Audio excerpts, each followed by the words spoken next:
Oke.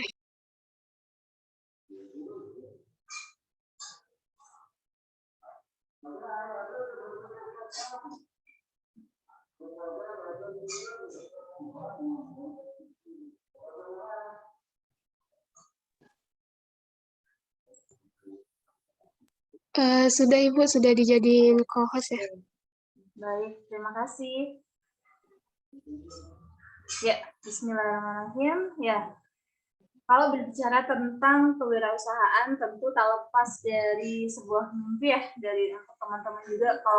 Kalau dulu tuh ngebayanginnya tuh kalau misalnya jadi pengusaha tuh kayaknya seru gitu kan, bisa bantu banyak orang, ataupun kalau dulu kalau misalnya ngeliat orang-orang yang berlebih dalam ekonomi tuh, wah kayaknya seru, dan itu saya lihat itu kebanyakan itu jadi pengusaha seperti itu. Jadi untuk saat ini ketika saya mengelola Raffania, dulu nggak ada bayangan sebenarnya Raffania itu bakal berdiri, karena saya juga nggak tahu seperti apa ke depannya. Cuman saya dulu mulai dari mimpi setelah menikah, setelah punya anak, itu pengennya itu di rumah tapi tetap berpenghasilan. Itu yang menjadi impian saya untuk memulai usaha seperti itu. Jadi, dan alhamdulillah saya dulu itu nggak tahu jalannya seperti apa. Yang penting saya itu yaudah, ya Allah, saya punya mimpi pengen jadi berumah tangga tapi tetap produktif dari rumah, pengen tetap punya penghasilan dari rumah.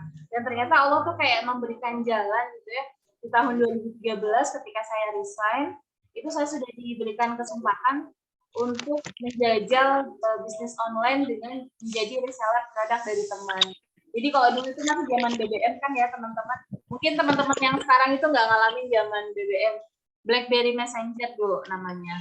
Nah, di situ ada fasilitas untuk update status seperti WA status saat ini. Nah, dulu karena saya butuh untuk baju saat hamil anak pertama, waktu itu saya masih di Jakarta bersama suami. Di situ saya cari produk-produk yang mendukung untuk baju hamil gitu kan. Ternyata saya cari keliling karena saya ngekos di daerah Tebet, deket ya dengan Tamrin City dan juga Tanah Abang. Keliling di sana itu ternyata nggak nemu, dan alhamdulillah ternyata malah teman sendiri yang jualan seperti itu. Di situ saya memulai update status BlackBerry, dan beberapa akhirnya banyak closing. Nah, dari situ closing pertama itu yang membuat ternyata bisa ya gitu, kita jualan dari rumah dan tetap dapat transferan seperti itu. Kalau dulu kan ketika saya masih bekerja, untuk mendapatkan penghasilan itu dari gaji gitu ya, 1 bulan sekali seperti itu, biasanya di akhir bulan. Nah, dari berjualan online itu ketika mendapatkan closing pertama lalu transferan hampir tiap hari dapat, itu jadi semangat tersendiri. Sepertinya ini adalah jalan Allah yang diberikan ke saya untuk bisa tetap produktif meski dari rumah seperti itu. Sampai akhir tahun 2013 di situ saya sudah bisa dapetin profit ya, mungkin sekitar 3 juta atau 5 juta, 3 juta sampai 5 juta dari jualan gamis. Nah, di situ punya kepikiran juga karena saya dulu pernah mimpi juga untuk bisa kembali ke desa gitu. Jadi di akhir tahun itu juga saya dan suami berdiskusi akhirnya memutuskan untuk kembali ke Garut di kampung suami seperti itu. Dan di awal tahun 2014 akhirnya saya dengan anak yang pertama pindah dulu karena suami baru resign sekitar 3 bulan kemudian, karena masih nggak bisa langsung mendadak resign seperti itu kan ya. Jadi di tahun 2014 saya pindah ke Garut, dan di situ saya masih meneruskan menjadi reseller produk dari teman itu. Jadi dia sampai akhir tahun 2015. Di akhir 2015, karena di sini kan saya juga melihat apa sih potensi yang bisa saya jual seperti itu. Lalu di saat itu juga kami sudah memulai untuk online, tidak hanya sebatas dengan menggunakan BBM, tapi suami juga mendukung dibuatan blog. Dulu masih hits ya, blogspot. Jadi waktu itu di BBM itu kalau kontak saya waktu itu saat itu masih sekitar 500-an lah ya, 1.500 itu karena rekan kerja, kemudian juga klien dan sebagainya. Lalu di saat suami membuatkan blog, itu setiap hari itu ada yang invite. Pas saya tanya, Mbak tahu dari mana pin BBM saya? Nah, ternyata disebutkan itu dari Blogspot yang saya juga nggak tahu kok bisa ada blog, ternyata suami saya yang membuatkan. Nah, ini adalah cikal bakal saya menjadi apa ya, bisnis online ya. Jadi mulainya dari situ.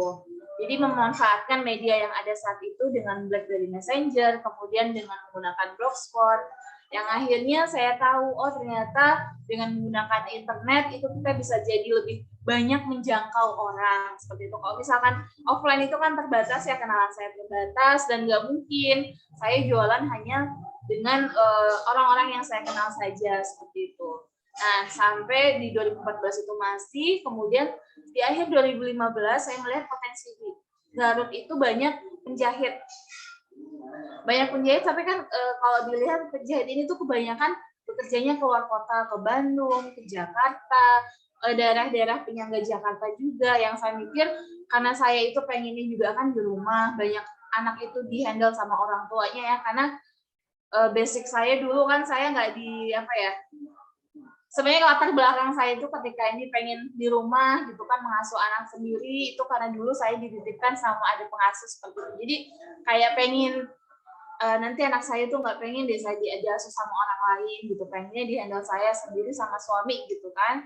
Dan akhirnya ketika saya kami memiliki anak, kami berdiskusi lagi, kami juga memutuskan untuk unschooling anak-anak sampai usia balik nanti seperti itu. Nah, dari saat itulah ternyata Allah tuh benar-benar memberikan jalan dengan menjadi reseller dan diberikan fasilitas juga dengan online itu sangat memudahkan kami untuk memulai bisnis ini. Jadi akhir tahun 2015 karena banyak potensi penjahit dan juga ada banyak konveksi di sini, saya mulai melabel ya. Jadi kami buat label Raffania ini lalu ditempelkan di jilbab konveksi punya orang yang ada di sini. Nah, dari situ mulai di 2016 awal itu Facebook Ads ya, saat ini juga masih Facebook Ads itu dulu menjadi tools awal banget kami untuk menjangkau lebih banyak orang dan juga agen-agen. Jadi kalau dulu tuh masih murah banget Facebook Ads. Mungkin kalau teman-teman sekarang ada yang juga bermain Facebook Ads, nggak segampang dulu mungkin ya. Kalau dulu tuh masih murah banget dan juga menjangkau banyak orang. Dari situ mulai banyak tuh orang-orang yang akhirnya bergabung menjadi resellernya Raffania seperti itu. Dan alhamdulillah, wah ternyata banyak yang dari Papua, kemudian dari Kalimantan ada, dari Sumatera juga ada. Akhirnya wah banyak, Masya Allah, ternyata tuh bisnis online itu bisa menjadi jalan untuk saya mewujudkan mimpi seperti itu. Nah, di akhir tahun 2016 dengan perjalanan waktu itu akhirnya kita bisa membuka konveksi sendiri dan memulai dengan memproduksi jilbab anak.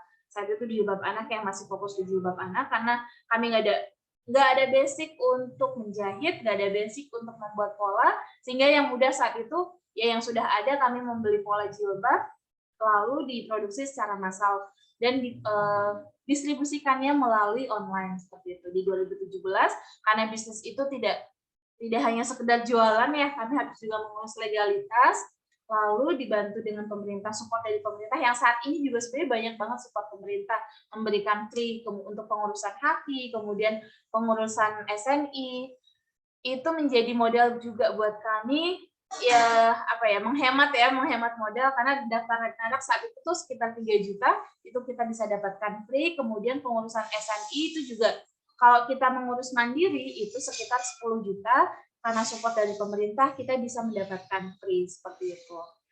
Nah, jadi seperti itu ya untuk perjalanan Raffania juga, dari mulai punya mimpi pengen di rumah tetap produktif, kemudian Allah memberikan jalan melalui bisnis online ini. Dan tapi untuk mimpi ketika sudah punya mendapatkan penghasilan dari rumah itu nggak cukup untuk membangun bisnis, karena kalau misalkan hanya sekedar pengen punya pendapatan dari rumah udah cukup, jualan itu udah cukup banget, jadi nggak perlu membangun harus rekrut banyak karyawan, harus memperluas lapangan pekerjaan. Itu kayaknya ini ya, dengan sendiri aja itu udah cukup seperti itu. Jadi kayak profesional aja bisa kita bekerja dapat penghasilan tiap bulan itu rasanya udah cukup. Tapi ternyata untuk membangun bisnis nggak cukup dengan itu. Kita ada misi yang harus kita punyai, yang itu menjadi menjadi bahan bakar ketika dalam perjalanan bisnis itu kita down. Jadi kita perbarui lagi kita tuh kembali ke desa itu untuk apa sih? Jadi saat itu pernah dalam kejadian yang kayaknya kok capek ya ngebangun bisnis seperti ini gitu kan.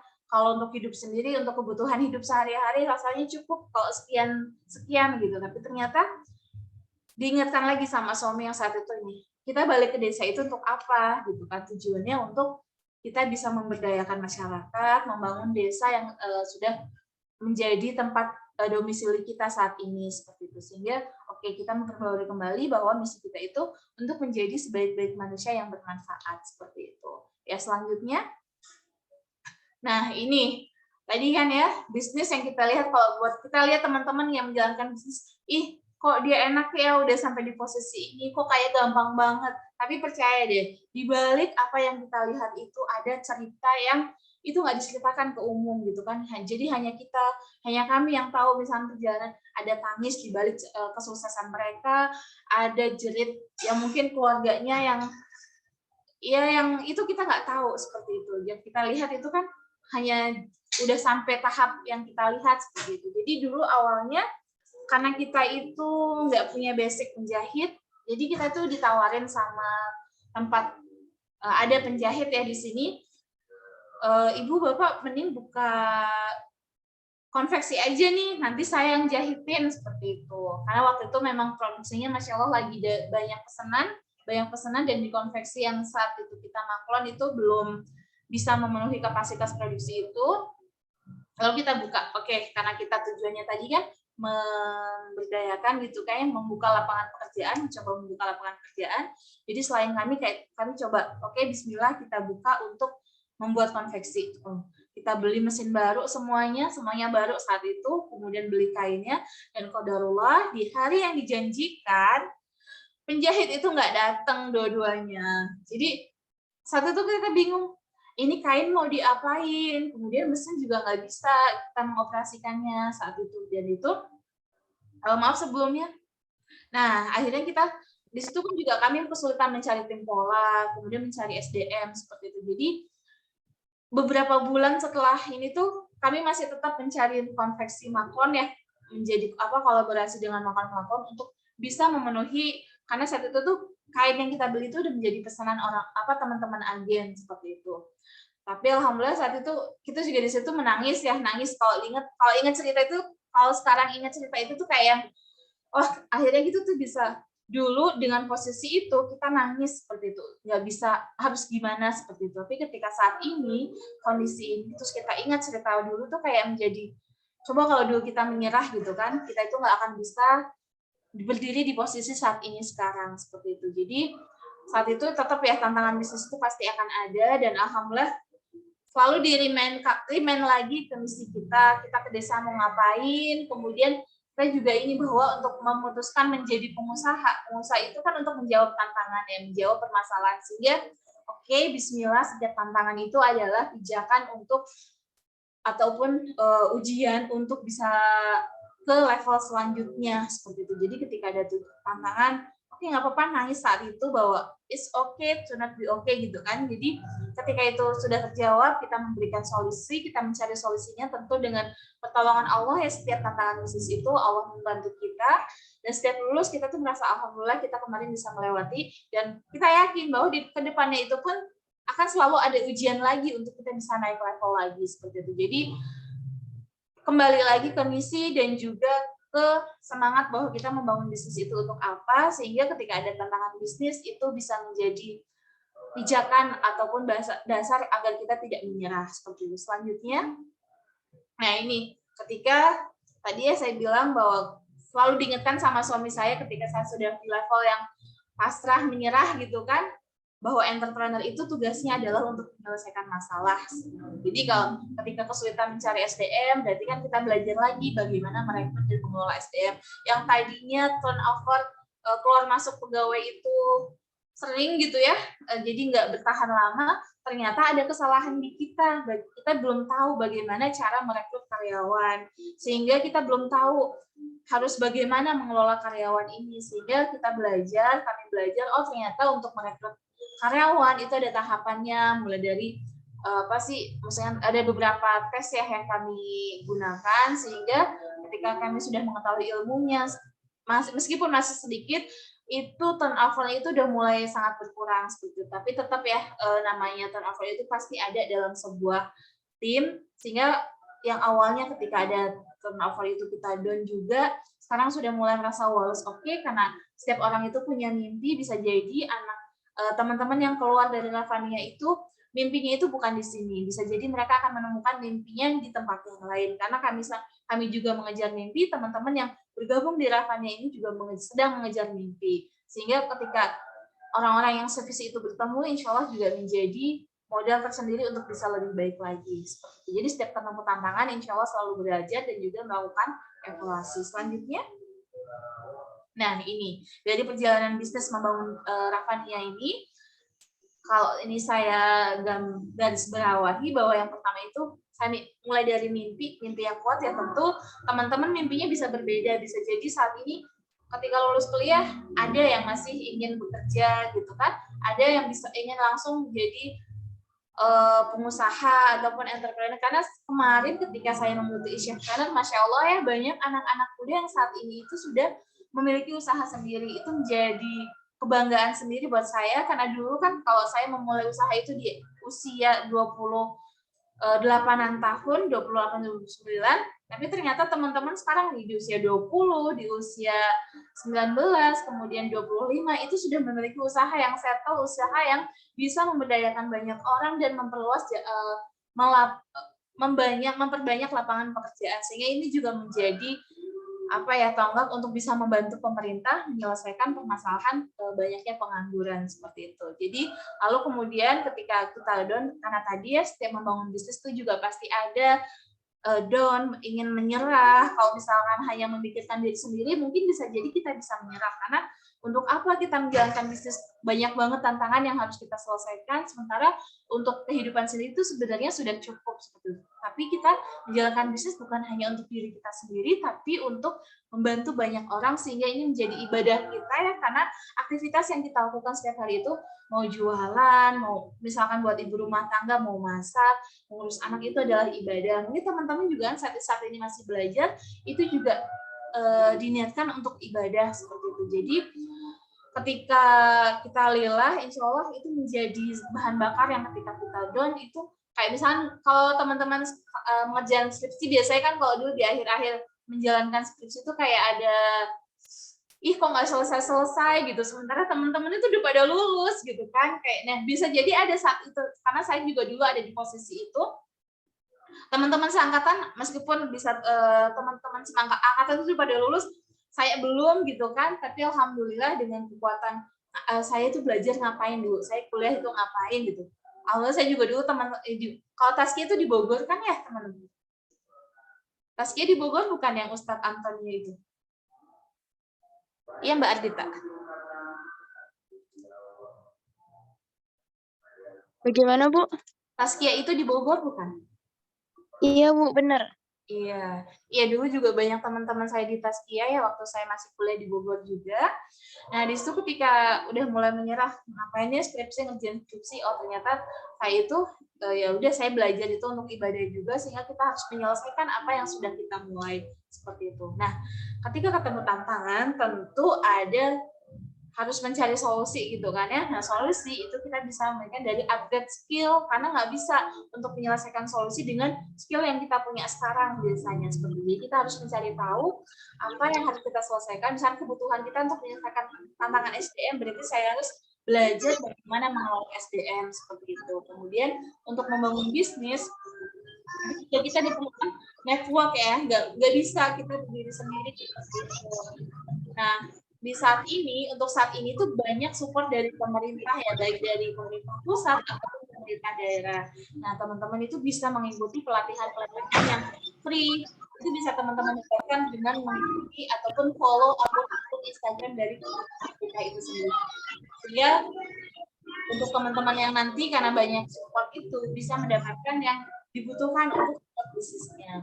Lalu yang terakhir, kita ini kan kacamata kuda. Jadi kalau saat ini tuh kita nggak bisa membandingkan capaian diri kita dengan capaian orang lain meskipun startnya sama seperti itu, karena latar belakang setiap kita itu berbeda, sehingga cara menyelesaikan masalahnya pun berbeda, cara mengelola tantangannya pun berbeda, sehingga kita nggak bisa membandingkan capaian diri kita itu dengan orang lain, tapi bandingkanlah capaian diri kita dengan capaian kita sebelumnya. Bisa jadi tahun ini tuh jauh lebih baik dibandingkan dengan tahun sebelumnya, seperti itu. Selanjutnya, ya sekarang apa selanjutnya? Teman-teman kita bisa tahu, kita perlu ketahui bahwa jumlah entrepreneur di Indonesia itu masih jauh persentasenya dibandingkan negara-negara lain di ASEAN. Nah, idealnya, sebenarnya bukan ideal ya, ini komposisi berdasarkan dibandingkan dengan jumlah penduduk di setiap negara, seperti itu. Nah, sementara untuk negara di ASEAN itu tertinggi masih tetap di Singapura ya. Beberapa tahun ke belakang juga Singapura itu Masya Allah ya, jumlah pengusahanya jauh lebih tinggi dibandingkan negara ASEAN lain. Dan untuk negara-negara maju, tahukah kawan-kawan berapa jumlahnya, persentasenya untuk wirausahanya itu sekitar 10-12%. Nah, Indonesia itu masih sangat jauh, sehingga setiap tahunnya bisa jadi ketika ada yang lulus kuliah, banyak yang melamar pekerjaan seperti itu ya kan, karena memang basic pendidikan kita dari dulu itu ketika kita sekolah, kita kuliah ya di dalam mindset kita sama orang tua kita, setelah itu harus mencari pekerjaan yang layak seperti itu, sehingga mudah-mudahan berangkat dari teman-teman sendiri yang ada di sini itu menjadi pembuka ataupun pendorong untuk menjadi entrepreneur dan juga membuka lapangan pekerjaan bagi orang lain, sehingga jumlah wirausaha di negara kita ini akan meningkat setiap tahunnya. Amin ya teman-teman ya. Selanjutnya, nah ini saat ini bicara tentang peluang bisnis di tahun-tahun sekarang, ini menjadi apa ya, sangat mudah untuk bisa memiliki bisnis di tahun-tahun sekarang, ataupun mungkin bisa jadi tahun selanjutnya juga banyak fasilitas yang bisa kita dapatkan. Kalau dulu saya sangat terbantu dengan online gitu ya, dari Facebook Ads dan segala macam. Kalau sekarang itu banyak sekali peluang bisnis yang mulai dari konten kreator, kemudian apalagi ya yang dengan media-media yang saat ini menjadi fasilitas kita, privilege kita yang tidak bisa didapatkan oleh pengusaha-pengusaha zaman dulu, tapi anak-anak muda sekarang itu bisa memanfaatkan media-media yang itu bisa kita dapatkan secara free dan mudah seperti itu. Jadi kita bisa mengikuti passion kita tuh seperti apa, nah kita gunakan passion itu untuk membuka peluang bisnis, dan mudah-mudahan dari peluang bisnis itu kita bisa merangkul banyak orang untuk menjadi tim kita, menjadi membuka peluang lapangan pekerjaan bagi banyak orang. Nah, untuk saya sendiri saat ini masih menggunakan sosial media. Nah, bisa jadi teman-teman kan kalau anak-anak muda sekarang tuh banyaknya yang menggunakan TikTok, kemudian Instagram, jadi konten kreator itu juga menjadi peluang bisnis yang tersendiri gitu kan, tidak hanya harus ya pokoknya di tahun ini tuh banyak banget peluang bisnis yang bisa teman-teman dapatkan seperti itu. Jadi gali lagi passion kita itu apa, kemudian mimpi kita itu apa, kita bisa lagi, oh kayaknya bisnis yang sesuai passion ini, saya itu ini gitu. Nah, kita bisa gali, kita bisa belajar dari orang-orang yang menekuni bidang itu, sehingga kita punya mentor, karena dalam bisnis itu kita perlu mentor agar langkah kita itu lebih terarah seperti itu. Nah, bisa jadi itu yang terakhir ya. Selanjutnya, next. Nah, ini yang pertama, dalam membangun bisnis tentukan misi kita, karena dalam bisnis bukan hanya tentang kita, tapi ada banyak orang yang akan terlibat di dalamnya. Ada mereka yang perlu kita bantu, ada mereka yang perlu kita berdayakan. Dan untuk mencapai 1000 tangga dari tujuan itu, ketika kita sudah menentukan tujuan, itu dimulai dari langkah pertama. Yang seperti itu, dan misi kami saat ini menjadi sebaik-baik manusia adalah manusia yang bermanfaat bagi banyak orang, dan semoga ini melalui usaha harapannya menjadi ibadah kami untuk menjadi bekal saat nanti bekal di akhirat ya, karena tujuan kita adalah surga firdaus tentunya. Ya, terima kasih. Semoga apa yang saya sampaikan ada manfaatnya, ada inspirasi yang bisa diambil meskipun sedikit, dan bisa menjadi semangat untuk teman-teman menemukan bisnis apa yang insya Allah akan teman-teman ambil, teman-teman pilih untuk bisa memberdayakan banyak orang. Mohon maaf apabila ada yang kurang berkenan. Wassalamualaikum warahmatullahi wabarakatuh. Waalaikumsalam warahmatullahi wabarakatuh. Masya Allah Ibu, penjelasan yang sangat luar biasa. Saya sangat terkagum-kagum dengan Oh, Ibu. Masya Allah. Mungkin untuk teman-teman ada yang ingin bertanya, dipersilahkan. Boleh melalui kolom chat atau secara spontan. Izin bertanya. Perkenalkan nama, suara saya jelas? Iya, jelas. Oke, perkenalkan nama saya Zami. Nah, di sini saya pengen bertanya nih, gimana sih caranya kalau misalnya mau buka bisnis online, tapi membangun engagement atau komunikasi yang baik antara penjual dan pembeli tanpa menimbulkan rasa bosen dan gimana ya, kayak jenuh gitu. Kalau misalnya kita sering SW terus tanpa memiliki hubungan dan komunikasi yang baik sama kontak-kontak di.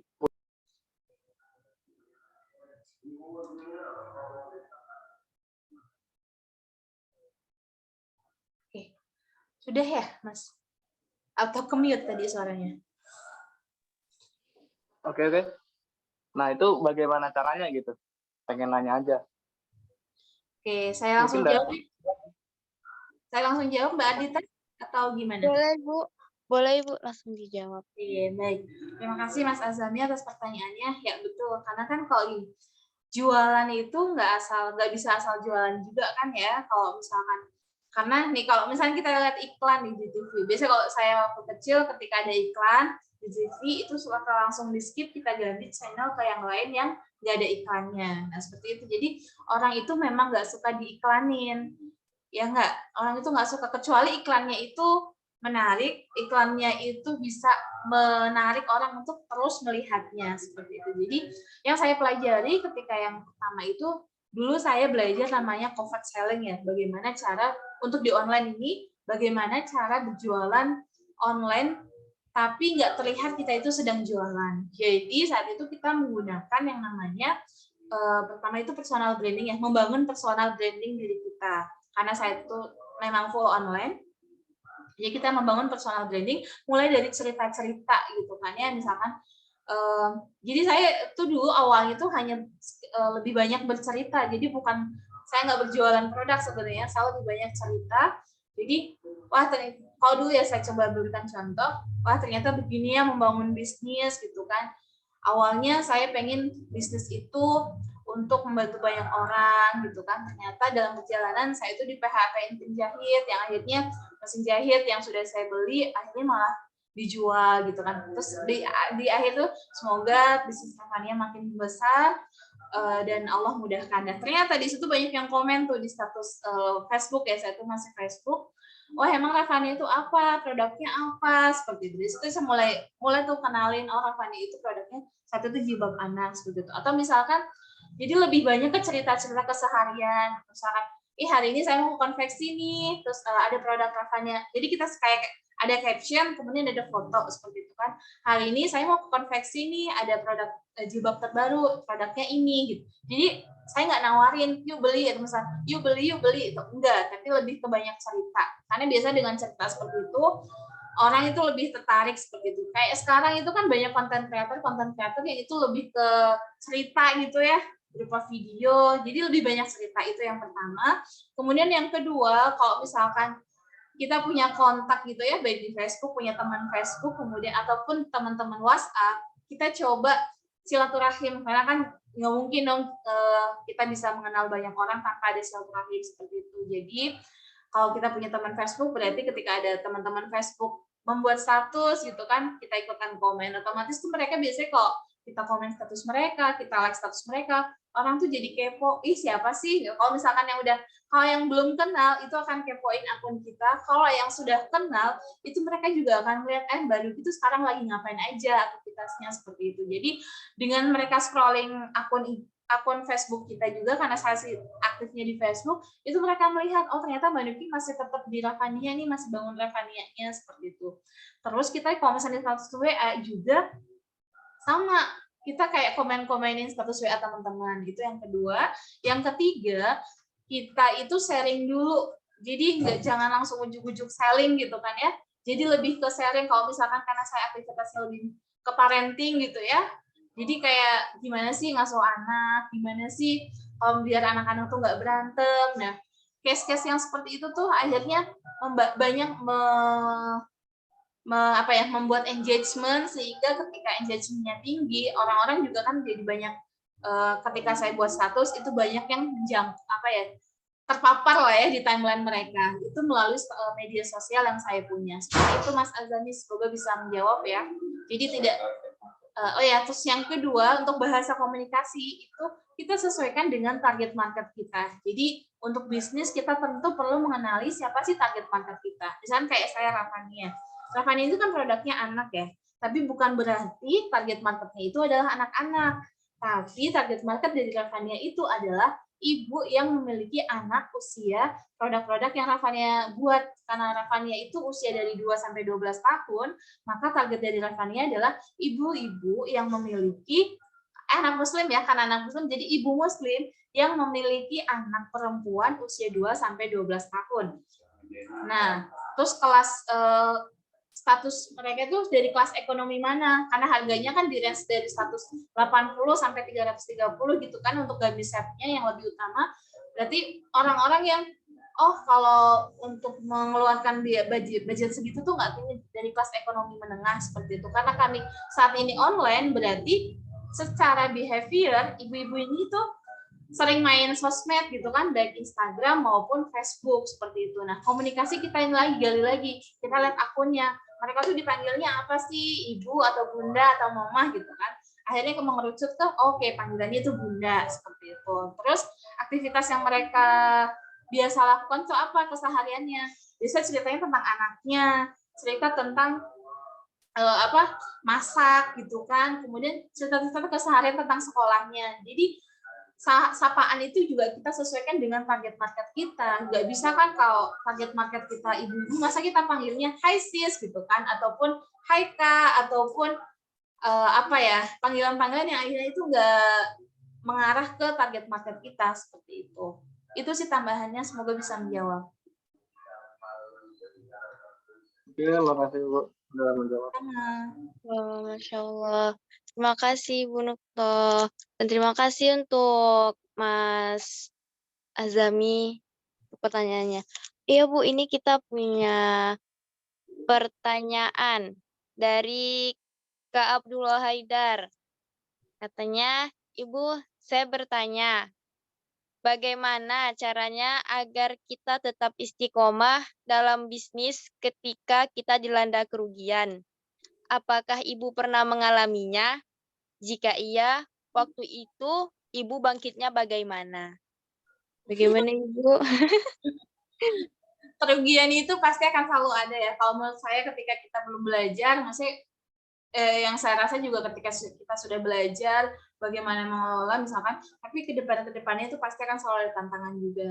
Untuk tentang kerugian, kita pernah di awal tadi yang saya ceritakan. Jadi kami itu kan dulu masih maklon gitu ya di tempat konveksi lain. Nah, ketika konveksi lain ini sebelumnya itu sudah ada kontrak dengan brand besar. Nah, kita bisa masuk sebelumnya karena di situ kosong ya saat itu. Brand besar itu belum masuk. Nah, ketika brand besarnya itu sudah masuk, otomatis yang punya Rafania ini itu tadi diputus. Nah, otomatis diputus itu kan kita harus mencari konveksi-konveksi lain yang bisa membantu menjahitkan. Sementara kami nggak punya basic untuk menjahit ataupun membuat pola seperti itu. Jadi, pada saat itu ada 2 penjahit yang menghubungi kami tuh, coba Bapak sama Ibu tuh bikin tempat jahit sendiri, nanti kita yang bantu gitu. Ya udah, karena itu kita semangat, oke, berarti kan insya Allah bisa buat lapangan kerja lebih banyak lagi seperti itu. Jadi kita buka yang qadarullah di hari Senin yang dijanjikan itu, hari Jumat, hari apa waktu itu ya, seminggu sebelumnya ya. Seminggu sebelumnya kami itu udah beli mesin jahit, beli kain segala macam yang itu udah pesanan. Ternyata di hari yang dijanjikan itu penjahitnya nggak datang. Kita datangin ke tempatnya itu juga nggak ada. Jadi di situ kami merasa down, ya Allah ini harus gimana gitu kan.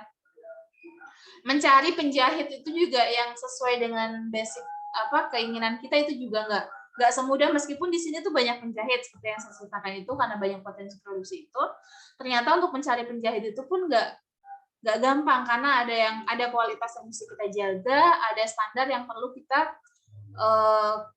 berikan ke customer kita seperti itu. Jadi beberapa kita hunting cari penjahit sampai 3 bulan itu pun kami belum mendapatkan, pernah mendapatkan juga kan, akhirnya ada yang melamar gitu kan, ya udah kita coba. Ternyata salah cutting. Nah, jilbab kalau udah salah cutting kan udah nggak bisa dia apa-apain lagi lah ya. Maksudnya meskipun bisa ya nggak sesuai dengan ekspektasi awal model itu seharusnya jadi. Nah, disitulah kami mengalami kerugian pertama dalam membangun bisnis Ravania. Saat itu udah akhirnya mesin nganggur, nggak terpakai, kain juga udah puluhan juta kita beli juga, akhirnya nggak bisa diproduksi dan kita bisa jual, akhirnya nganggur juga. Tapi saat itu kita tetap ada pesanan, jadi ya mau nggak mau akhirnya kita cari konveksi lain. Di situ apakah down? Ya tentu, karena kan kita modalnya juga kan saat itu masih terbatas, modal yang itu segitu-gitunya, ternyata itu harus mandek. Terus kita bingung kita harus ngapain lagi. Alhamdulillah ya tadi kata suami kita harus balik lagi, kita tuh mau ngapain, entrepreneur itu harus menyelesaikan masalah. Ya saat ini kan nggak apa-apa nangis gitu kan, tapi insya Allah akan selalu ada jalan keluar seperti itu. Dan di situ juga akhirnya kita tetap cari konveksi lain yang bisa bermitra untuk memproduksi jilbab kita seperti itu. Jadi kita ini kan dengan PO waktu itu ke teman-teman, kita sampaikan kondisinya seperti ini ke teman-teman agen. Alhamdulillah mereka memahami dan mau bayar di awal gitu kan. Jadi itu yang kita bisa gunakan untuk bahan modal lagi seperti itu.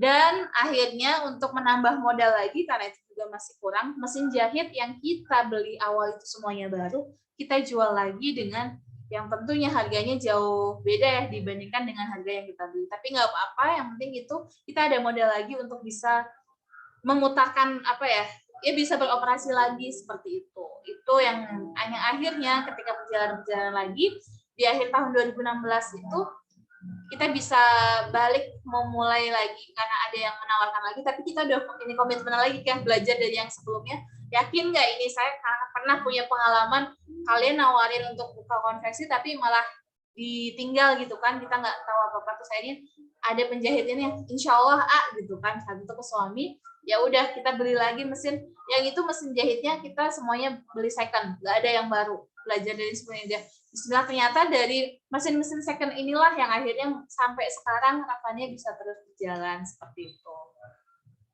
Seperti itu, untuk kerugian pasti ada ya. Untuk bangkit ya balik lagi ke misi kita tadi, yang terpenting itu menyelesaikan masalah, kita ke desa itu mau ngapain. Saat itu juga suami pernah sempat untuk balik lagi ke Jakarta untuk kembali kerja, tapi saya menguatkan ya suami istri, ya untuk apa ke Jakarta lagi kalau misalnya saat itu kita ada hutang juga kan, dari kerugian-kerugian itu nggak akan bisa menyelesaikan hutang, itu nggak akan bisa selesai dengan kita menjadi kita bekerja dengan kayak misalkan kalau dulu tuh mungkin 5-10 juta gitu ya sebulan. Kalau misalnya itu untuk kebutuhan sehari-hari berapa, untuk membayar hutang akan berapa lama kita bisa menyelesaikan hutang yang kita punya seperti itu. Sehingga ya udah lanjut lagi, bismillah, alhamdulillah bisa sampai sekarang seperti itu. Jadi Allah kasih, ya pasti itu tadi kan prinsipnya akan selalu ada ujian untuk bisa naik kelas seperti itu.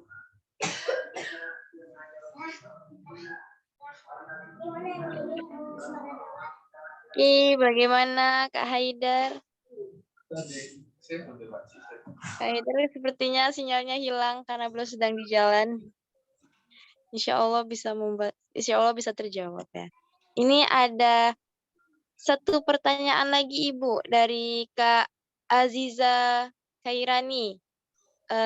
Bu, izin bertanya, bagaimana caranya kita bisa pede ketika ingin memulai sebuah bisnis? Bagaimana Ibu? Kalau dulu saya itu dijalanin aja sih. Ketika emang sih kalau memulai jualan itu bisa jadi tuh malu ya, karena saya juga dulu dari yang biasa kerja terus jualan itu ada rasa malu, pasti ada untuk awalan ya. Untuk saya memulai jualan juga kayaknya malu gitu kan, tapi bismillah, karena saya tadi punya mimpi, biar mungkin ini jalan jawaban Allah untuk bisa tetap edukasi dari rumah, ya saya mulai dari saya nggak menawarkan gitu kan, jadi lebih ke pasang status gitu kan, ih bagus ya gitu dari awal gitu kan, biasanya ih bagus ya gitu kan, kalau ada yang perlu bisa hubungi saya ya gitu, jadi lebih ke situ sih seperti itu, atau misalkan hanya lebih ke ih cantik, misalnya dengan caption kita share status WA gitu, orang-orang biasanya kalau yang itu suka nanya ih ini apa berapa gitu, terus belinya di mana, nanti itu bisa beli di aku gitu kan, jadi itu menjadi proses pengenalan awal kalau kita itu sedang memulai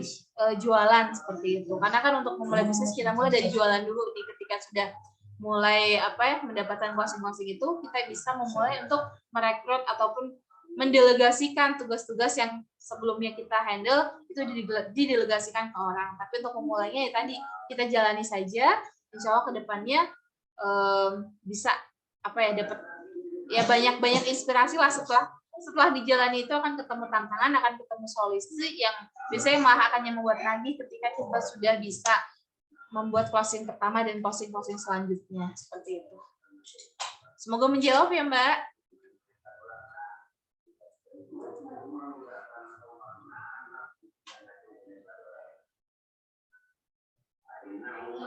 Oke, semoga menjawab. Bagaimana Kak Aziza Kairani?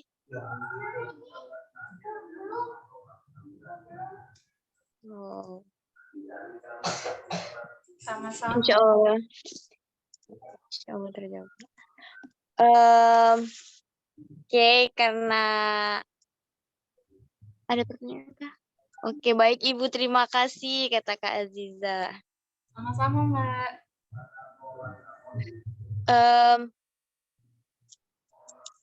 Oke, udah jam 5. Oh ya Ibu, karena kita melihat antusias teman-teman pada sore hari ini mendengar penjelasan Ibu dan beberapa pertanyaan yang sangat luar biasa.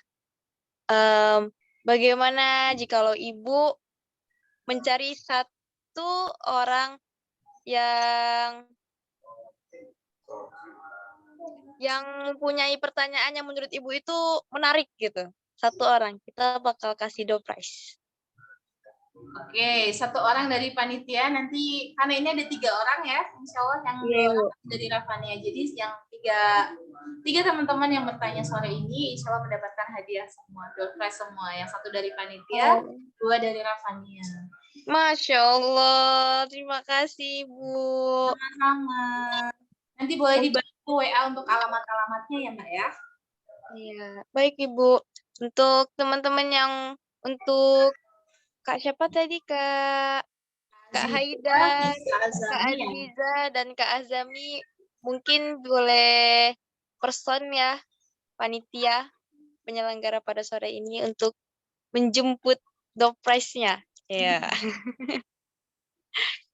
Alhamdulillah karena sudah menunjukkan pukul 17:02, kayak acara kita akan segera kita tutup pada sore ini, dan terima kasih untuk Ibu Nukto yang sudah meluangkan waktunya dan memberikan inspirasi yang luar biasa banget, yang kita ketahui bahwasannya jikalau yang mungkin jarang kita sadari bahwasannya dari kita membuka usaha tuh kita juga bisa menolong negara kita ini yang mungkin untuk mencari lowongan kerja itu sangatlah sulit, dan bukan hanya mendapatkan dunia tapi insya Allah kita bisa juga mendapatkan akhirat. Amin. Dan terima kasih juga untuk teman-teman yang pada sore hari ini sudah meluangkan waktunya. Saya Rita Fitri sebagai moderator. Bila ada salah kata, mohon maaf, dan saya akhiri dengan Assalamualaikum warahmatullahi wabarakatuh. Waalaikumsalam warahmatullahi wabarakatuh. Terima kasih Mbak Rita. Terima kasih juga Ibu Nukto dan yang lainnya. Izin live ya. Iya Ibu.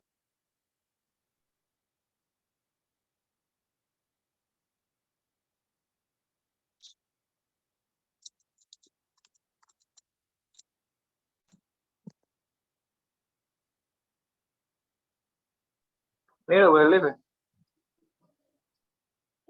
Iya.